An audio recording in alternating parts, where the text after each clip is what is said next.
Transmigrasi selama ini identik dengan kemiskinan dan ketertinggalan. Namun di Cina, warga peserta transmigrasi justru bisa berdaya dan sejahtera. Belajar dari keberhasilan itu, Menteri Transmigrasi Iftita Sulaiman berkunjung ke desa Suqiangchong, China, desa yang dianggap sebagai desa yang berhasil dalam menerapkan praktik transmigrasi karena memberdayakan masyarakatnya. Desa Sijiacong menjadi bukti nyata keberhasilan pembangunan kawasan transmigrasi yang memberdayakan masyarakat. Desa ini terbentuk akibat pembangunan infrastruktur besar berupa pembangkit listrik. Awalnya, warga sempat diliputi rasa khawatir mengenai masa depan mereka. Namun, dengan pembangunan kawasan berbasis pemberdayaan masyarakat, warga di desa ini kini hidup lebih baik dan sejahtera. Dalam kunjungannya ke desa ini, Senin 13 Oktober lalu, Menteri Transmigrasi M. Iftita Sulaiman Suryanagara mengatakan pembangunan kemajuan tidak harus meniadakan masyarakat, melainkan justru memberdayakan masyarakat. Inilah yang akan kami juga coba konkretkan melalui kerjasama tadi dari pemerintah Tiongkok.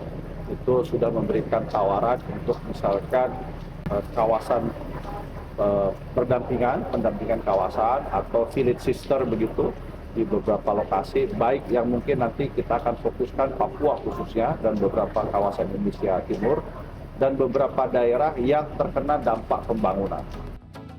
Setelah 15 tahun, pendapatan masyarakat di desa ini kini meningkat hingga 8 kali lipat dibandingkan masa awal mereka menetap.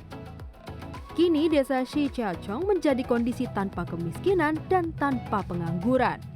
Aktivitas ekonomi di Sijiacong tidak hanya berfokus pada sektor pertanian, perkebunan, dan perikanan, tetapi juga telah merambah ke bidang industrialisasi rumah tangga. Produk-produk kerajinan lokal bahkan sudah menembus pasar internasional.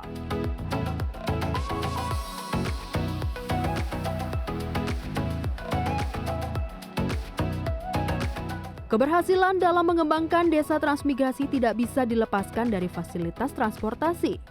Sebagai negara kepulauan, pemerintah membutuhkan pesawat berkapasitas menengah agar bisa menghubungkan antar wilayah. Karena itu, dalam kunjungannya ke Cina, Menteri Transmigrasi M. Iftita Sulaiman Suryanagara menyempatkan berkunjung ke perusahaan dirgantara Cina, Commercial Aircraft Corporation of China pada Minggu. Kunjungan ini sekaligus membuka peluang kerjasama pengembangan industri kedirgantaraan melalui konektivitas di kawasan transmigrasi Indonesia. Menurut Menteri Iftita, arah pembangunan transmigrasi kini tidak lagi sebatas pemindahan penduduk, tetapi juga pengembangan ekonomi melalui penciptaan investasi strategis di kawasan.